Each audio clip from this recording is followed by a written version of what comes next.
Hi, Jim. Thank you so much for joining me today.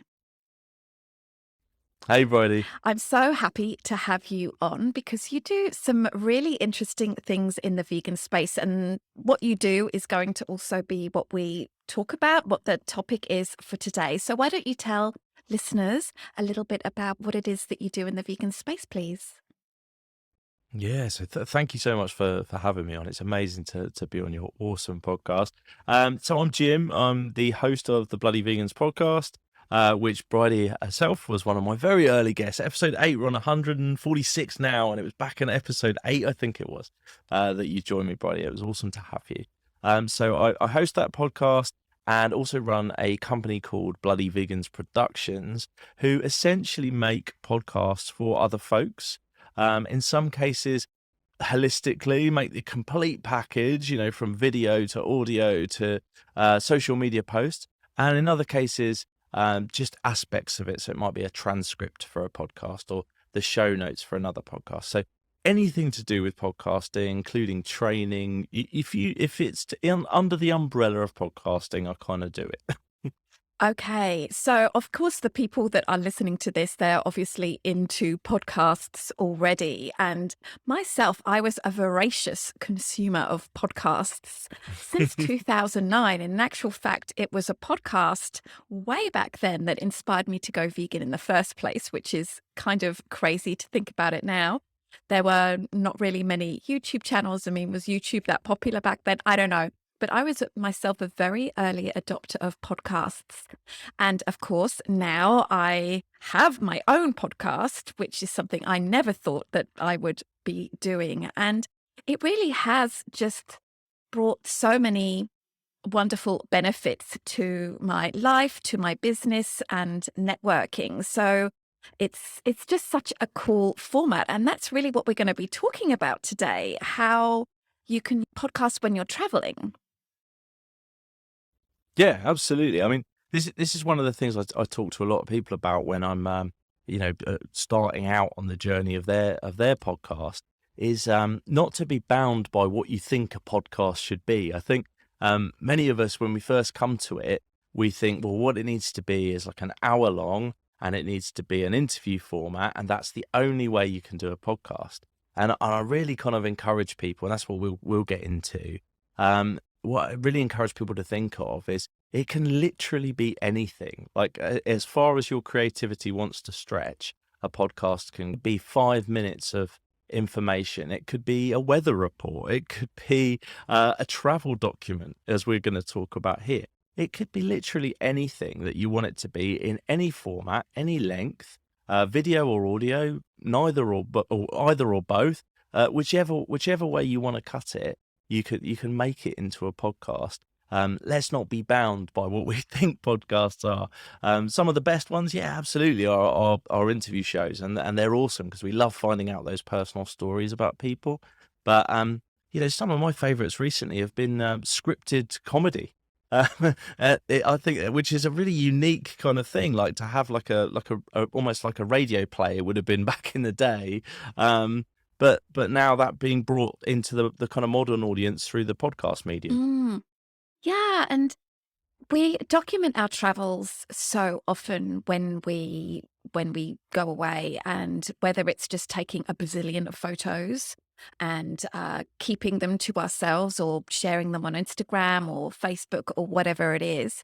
But I really love this idea of using audio or collecting audio of some description to share as well.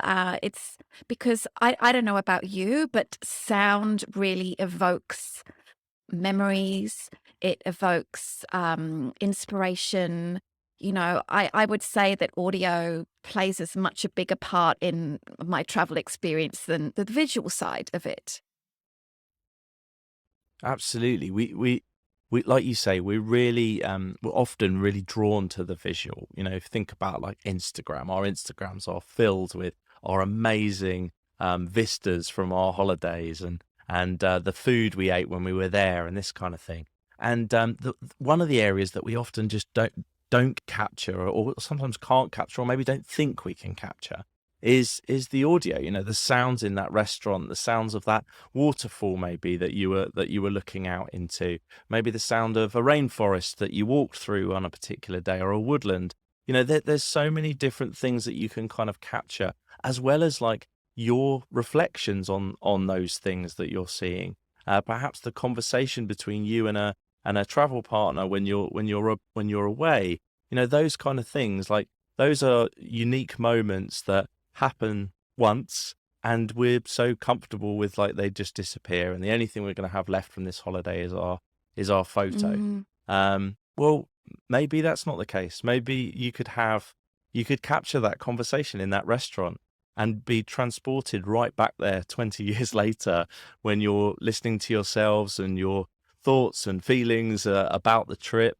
It can all be captured there, as well as all the sounds and the hustle and bustle from around you. Mhm. And I often find that when I'm creating a podcast, I have conversations with me because I'm committed to creating a podcast and releasing it every week. That commitment actually pushes me to actually go out and do more. And in this case, interview people and talk with people in this kind of format, obviously, not on the road, but in this kind of format. And honestly, if I didn't have a podcast, I probably wouldn't be sitting down here and chatting with you today, Jim. So it really pushes me to enjoy and experience things that otherwise I might sort of dismiss a little bit. Yeah, 100%. And like, taking that kind of concept and applying that to your travels, in my view, like, it could be really, really valuable at getting the most out of a travel experience. If you're away and you're just much more acutely aware of the sounds around you, you're more likely to kind of experience them in the moment, probably a little bit more than you might have done. Like I say, you're going on that walk through a woodland or a hike or whatever it may be, and there's all kinds of, the local wildlife and bits and pieces. And those sometimes can become background noise, and just, they're kind of there. Or maybe you enjoy them in the moment, but imagine kind of like being almost pushed to think about them a little bit more, because you need to capture them for your next Mm. episode. Or maybe it's not even as structured as that. Maybe what you're, because I can hear people's minds probably, who are listening, thinking, this sounds like added work whilst I'm trying to get away from work. And I want to encourage people to not think about it like that, really. But to think about, there's no need to necessarily release it all whilst you're out, and I'm going to release an episode every single day whilst I'm on my travels. Like, that might be a lot of work and a lot of effort. But it's more like capturing it like you would capture a photo. You see something beautiful, and you capture a photo. In this particular case, why not? We're going on this hike. We're going to be talking. So let's tee up our equipment to record. And I guess the next thing, and we'll probably come on to this, but is that doesn't have to be as daunting as it sounds either. This isn't, you don't have to take a production team with you. Well, let's talk about it. If we have inspired someone or a few people to give this a try, like, I remember when I first decided that I would do a podcast, I was completely overwhelmed with all of the different aspects. And of course, a couple of years in, I've realized that actually it's not that difficult once you climb up that learning curve. So, how might people do it? What do they need? Yeah, well, I mean, and this is just word of advice for folks who want to start podcasts generally. Before we talk about specifically travel, is most of the clients I speak to, prospective clients who haven't yet got a podcast, are thinking about one. The biggest kind of area that daunts them is the tech. They think it's a very technical thing, and yes, it can be. Like with anything, if you think about photography is a great analogy for podcasting. Photography can be an incredibly technical thing. It can be a real art form. There can be a lot of, if you think about lenses and you think about camera bodies and you think about lighting and light meters, and you could get really, really in the weeds and make beautiful, stunning photos. But you could also take your phone out of your pocket and take a photo. And if you think about that, to expand upon that analogy even further, maybe 20 years ago or so, when we were getting our camera out, for the camera that was in our pocket, may not have, unless we were an enthusiast, may not have been capable of capturing, the best photos. But if you think about your phone now, if you've got an iPhone, say, or the latest Android phone, you are more than likely equipped with a pretty high quality camera. There's amazing software behind those very tiny lenses that makes your pictures almost on a par with some professional standard shots. So you can do amazing things with these devices in our pocket. And that's where we kind of start when it comes to podcasting on the road, is you probably have, believe it or not, a podcast studio with you that you're already carrying around in your pocket. You probably have some headphones with you of some description. So, and those headphones probably have a microphone built into them. So your wired ones are ideal. Your Bluetooth ones work just as fine. Or even your phone's microphone. Some of the very latest phones have excellent microphones in them. Then if you think about the phone itself, you've got this wonderful thing called the App Store or the Google Play Store, and it is filled with amazing recording apps. The one that I'll particularly direct folks to use is one called Rode Reporter. So Rode are a company who make microphones, they make headphones, they make mixing desks, they make all kinds of different things. And they do a free app that you can download, and you can hit record, and it will give you a high quality audio file off the back of it, taken from your phone's microphone. So if you and a friend are out and about, and I've done this actually for an episode of my own podcast, and it, from an audio quality point of view, is arguably just as good as any of the others. So I went on a walk with my wife. We both had a phone with us. We both had a set of just the free earpods that you get with, or used to get with iPhones that plug in. Plugged those in, switched on our Rode Reporters, popped those in our top pockets of our coats, and just walked and talked. And we had an episode of a podcast by the end of that day, of an hour's conversation. And there was lovely little moments in there. We'd stopped to look at a bird in a tree. It was a little robin, and it was singing away. And it was just a lovely little moment that we captured, that we would have, it would have been a fleeting moment that we would have forgotten about. But now it's in little podcast form. We ended up releasing it as well. So it's an episode of my podcast. And audio quality is great, and literally no studio whatsoever. Wow. Okay. So we've got the tech sorted out. I'm very frustrated with myself because I just came back from a 6-week trip to Italy, and there were probably lots of opportunities for me to record a quick podcast. Admittedly, I was working, I was leading a trip, but I really, really wanted to meet up with our guide in Venice and have a conversation with her in Venice, with all of the sounds of the canals and the boats going past. I mean, that would have just been so cool. And after talking with you today, I'm kicking myself even more, and I'm really committed to giving that a try when I'm next traveling, for sure. Okay. So people have got the tech in their pockets and they've managed to get a recording. What would be next? Yeah, what would you do with it next? Because that's also pretty daunting as well. Because you'd think, okay, so I have this audio file. How on earth am I going to make this into a podcast? So there's a couple of things you can do. I'd probably advise, like, unless you're really keen on doing this, let's get home first before we think about like what we're going to do with it. Because particularly if you're having a conversation with somebody, you're going to have 2 audio files, and you're going to need to do something with those. It's a bit like, we want to make a photo book together. You've got photos and I've got photos. It's all the more difficult if we're out on the road to make sure that works technically. In this particular case, it's kind of similar. We want to get home and pop those files into the same place. If you are doing it solo though, and even if you're not, and you're looking to get your podcast out there, again, technology's moved on wonderfully, and there's some amazing podcast hosting apps out there where you can literally make the entire podcast on your phone and upload it to the major podcasting platforms, just on the same day. And the one I particularly sort of shout out is one called Anchor, which is a Spotify company, and they have made it insanely simple to essentially take an audio file and upload it directly to all of the major podcasting platforms pretty much instantaneously, and have it ready to go. You just need a picture for your cover art, a title for your podcast, an audio file, and you're away in a few clicks, and it talks you through how to do it through Anchor. So if if it's a solo one and it's just you chatting and you're happy with the outcome, and maybe you even want to put some intro music, even allows you to Wow. do things like that.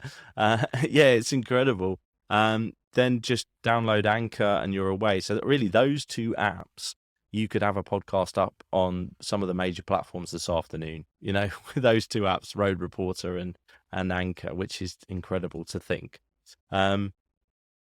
If you're going to get home, though, and you've got a conversation with two audio files and bits and pieces, again, there are some great ways to do this that are much simpler than you might think. Anchor is again another great place to start. If you're an iOS user, there are things like GarageBand, which is a free app that comes with your iPhone or your iPad, and will allow you to put those two audio files together and add sample music that is free and built into the device and can be used publicly on podcasting apps. And then that will give you your combined podcast at the end, which you can upload to your podcast provider like Anchor. So there's so many bits and pieces that are just free apps that you've probably already got on your device, but just weren't aware of it. Yeah, I think a lot of people, and I know I was definitely guilty of this. Not that it's a bad thing, I guess, but I felt very often that the podcast had to be perfect before I could upload it. And, even my perfect still isn't very good, but it's in terms of quality of the editing and that kind of thing. But I think, people often let perfection get in the way of actually getting something done. And honestly, I think even the most successful podcasts, not many people were listening to them much in the first few episodes. And you just learn so much throughout the process. And, I can say that the quality of my podcast has steadily got a little bit better over time, and the equipment as well. So I would invite people to, not even worry so much about editing at first. Done is better than perfect at first, for sure. Yeah, 100%. You are so right. Like you level up as you go. People are, in this day and age, we're really comfortable with building things in public, if you like, whether it be companies, whether it be our social profiles, whatever it is, we're much more comfortable with learning in public than we perhaps were in the past. And podcasting is just such a great example. And people forgive a lot from a quality point of view with podcasting if the content's great. Like with anything, if it's interesting and worth paying attention to, they will listen. And ultimately, I suppose in this particular case, if we're thinking about documenting your travel, I would say, and this all came from a person who was a prospective client of mine who was talking about a trip and how she wanted to document it and make a photo book, and then she wanted to make a promotional podcast after the event to talk about the book. And we ultimately got into the conversation about, well, why don't you make the podcast whilst you're traveling? And then it's like a true companion piece. And I guess like what I'd encourage people to think about here is don't even worry necessarily about publishing it. Like if you don't want to publish it, this is just a different way to capture memories. You can, even if you want to, we've all got these days sort of shared photo albums with our friends and our loved ones of our trips and things like that, if we're not using social media and stuff. And you can do the same with podcasting. You can actually, with certain podcast providers, make private podcasts and just share it with your friends and family if you want to. I don't want to be a content provider. I don't want to be making content. I don't want all the stress, but I would love to share some of these kind of memories with my friends and family whilst we're out and about in a different and unique way. You can do that too. there's a site called Storyboard, which is worth checking out. So Storyboard is a podcast provider that makes or allows you to make private podcasts for up to 50 people. It's usually a business tool. So people use it in organizations, to share messages and things like that. But yeah, why not use the same idea to share with your friends and family? You can share with 4 or 5 people. And that's a really cool way, I think, of sharing your Mm. memories. Yeah, really, really interesting stuff. Yes, I mean, I will say that podcasting is much, much easier in my opinion than creating video. I would say Mm, in terms of getting good video is actually really quite hard, like engaging video of high quality. And when you're just working on sound, you don't have to worry about the video. It's great. So, if you're yeah. somebody that maybe wants to document something, video is one way that you can do that. Creating videos on YouTube is awesome, but the quality of YouTube videos has just got so good in recent years. And, I personally, I don't really want to share the video that I create unless it's just for very small things. So podcasting is a lot better than YouTube, in my opinion. What do you think? I think that's an excellent point, actually, is that, and it also talks us to how people are really comfortable with, or not really comfortable, but they are at least aware and comfortable that it's possible to vlog when they're away. Like there's a lot of people who, like you say, they make YouTube channels, or maybe they just do it for Instagram and their stories and things like that, who are more than happy to kind of either do a piece to camera, or if not a piece to camera, they'll be, doing a voiceover whilst showing the sights of where they're at. And yet people aren't as comfortable. They sort of see it as more daunting to make something audio Mm, related. And actually, I'm with you. It's far more difficult to make a vlog than it is to make a podcast, and to make it as good as like some of the ones out there, because like you say, the standard of videography that is out there now is exceptional. So even in the video podcast space, where there is a crossover, that the standard of video podcasts is so exceptional now that it does add a real extra workload and dimension if you want to mm, make your audio podcast video. So yeah, I think that's another great point that will hopefully help folks think, well, maybe I should give this a try, because it's just a different format, and a refreshing way to capture things. So yeah, I'm mm. with you. I keep thinking about a conversation that I had. I was in Bhutan a few years ago, and I had this amazing conversation with a Buddhist nun there. It was just a wonderful thing. And, maybe it would have been nice to have recorded that.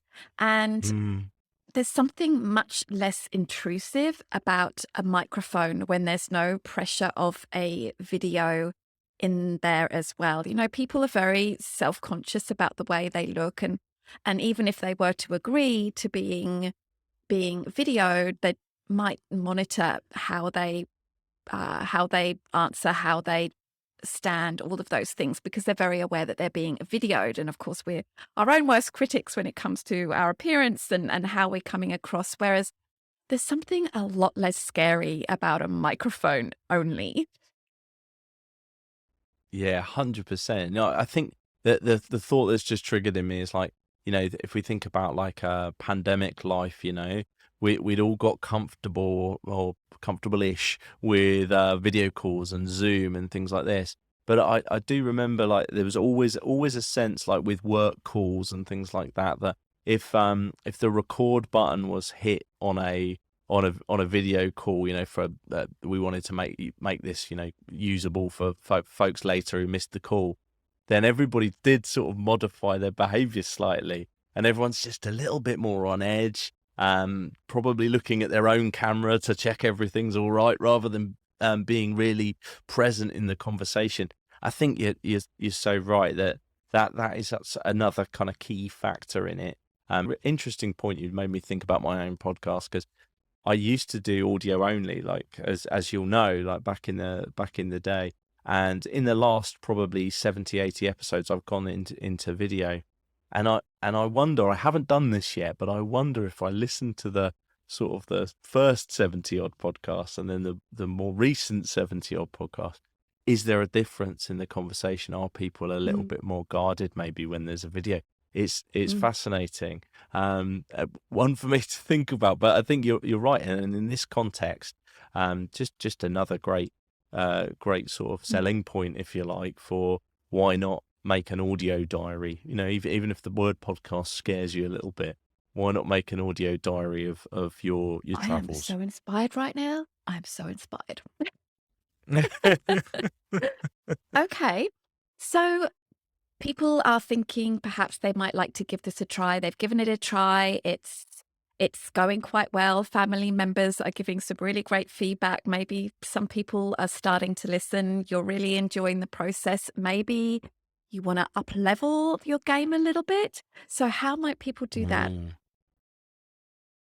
Yeah, so there's a couple of products here that I'd sort of get folks to take a look at. One is like a lapel mic or a lavalier mic, and much cheaper than you'd probably think. You can pick up a Rode one of these for 40, 50 pounds, and you can clip that on and plug that into your phone. And that just is a bit of an easier thing to cope with than having the headphones in. You don't have to have anything in your ears that way. Just literally have your lapel mic on, plugged into your phone in your pocket or in your rucksack on your back, and off you go. You're recording. So that's one little tip. You can get yourself a little very portable microphone and level up that way. Gives you great results. Another way to level up your kind of recording game if you're out and about is a set of products called Handy Recorders. Zoom, not Zoom the web conferencing folks, but a Zoom who came before them, make an amazing range of these. There's a particular model called the H6, which I've got here. That I know we're audio, but for your purposes, Bridie, a pretty small little box, as you can see. It's got a built-in microphone that it comes with. And that conversation you were talking about earlier where, what if I took the camera out and we filmed that? This is the kind of thing that you can pop on a table, in a restaurant, or, at a table with somebody else. You can pop in the middle of you and record an amazing quality conversation without either of you being really like encumbered by anything, no phones, just an SD card that's popped inside it, just like you would. So my equivalent here, or my analogy is, if you're happy taking photos with your iPhone or your Android phone, and you think, actually, I've got really into my photography, I want to level up, you tend to head to Canon, Nikon, a DSLR camera of some description, and you bring some SD cards with you, and it's just the same thing, really. You've got a device smaller than one of those cameras, more robust as well, lenses and things like that. Pop it in a rucksack. It's got a built-in mic. Take a couple of SD cards, and you can record the whole trip in amazing quality with no real stress. If people are creating this, they're really enjoying it. Like, what are some strategies to sort of promote the podcast a little bit? Let's say they're looking to find people to listen to their podcast rather than just doing it for fun. How does all of that work? Because I think podcasts don't really have algorithms. So I think it's like a different approach to growing an audience than it might be Yeah. for YouTube videos, for example, or Instagram. Yeah. Oh, yeah, you're absolutely right. It's not sort of governed by the same kind of clever algorithms in terms of you don't get content served to you. So it's not like, if you open up Spotify or you open up Apple Podcasts, you listen to one show, it says, oh, you like that, you might like this. It doesn't do that in the world of podcasting. If you're not, obviously your listeners will hopefully be familiar with that concept. It just doesn't do that.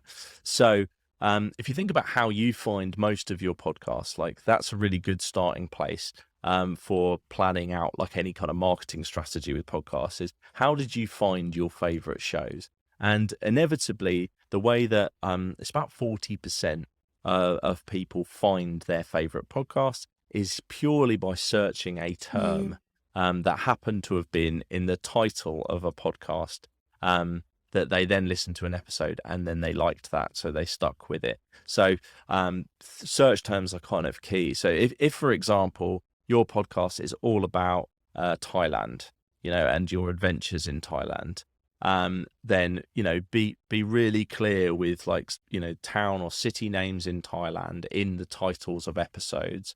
Call it don't call it something obscure, the podcast. Call it travels in Thailand. Those Not kind of voyages in the names land of the are the sort of smiles, for thing. example. That is what a brilliant example. Yeah, that's the kind of thing that you might think, oh, that sounds wonderful, and but it doesn't. It won't be searchable. So maybe put that in the description of your show if you want to, but I wouldn't call it that. So that's the key one. It's like search terms are key, and then think about people when they find podcasts. Another way that they find them is they listen to podcasts. I know this sounds obvious, but podcast listeners, they listen to podcasts. So if you can be a guest on other people's podcasts, that is also a great way to get known, because often we listen to 5 or 6 podcasts. That's the kind of the average for a keen podcast listener, is they listen to about 5 or 6 hours worth of podcasts across their week. And so if you're on a show that has got a similar audience to the one that you would like to be listening to yours, then why not ask them? And as podcasters, we're all pretty generous folks, in my experience. We're all looking for new exciting guests to bring to our audience, just as much as you're looking to get onto somebody's show and promote yours. So that's a good way to start. You'll find people are really generous with their time. And then, of course, if you want to go that step further, but you do get into a little bit more content creation, but it's things like Instagram and LinkedIn and wherever your audience is. If your audience is a LinkedIn audience, then be on LinkedIn. If they're a TikTok audience, be on TikTok. If they're an Instagram audience, be there, and follow them. Take a keen interest in the kind of the communities in those spaces, engage with those communities, and then you'll find it's more reciprocal. So you've got to create a bit of content for that, of course, like things like audiograms. Again, there's some amazing apps that will do that for you, which will create little clips of your podcast in audio form, and you can put a nice visual on it and things like that. So there's ways to do that as well. But those are kind of probably the top 3 ways that I would say to promote, and it can't be stated enough, like how key search terms are, really. Yes, this is definitely something that I have been trying to focus on my podcast as well, just to make sure that things are named correctly and the description has a ton of information as well. For sure, it's really important. Well, you also have a podcast, and we haven't really talked about what your podcast is about, because maybe people would love to check your podcast out. Yeah, so it's called the Bloody Vegans Podcast, and it is ultimately a series of interviews that aim to kind of put, I guess, a spotlight on the fact that the world of veganism is many and varied.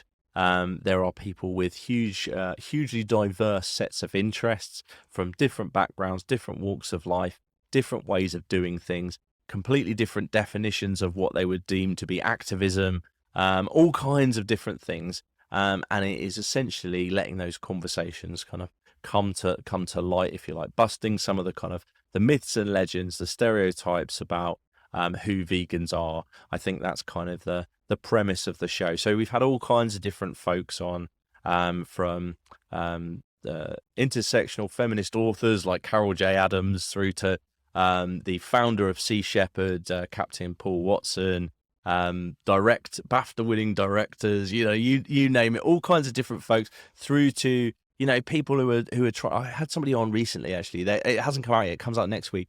But who's made Ayurvedic ice cream?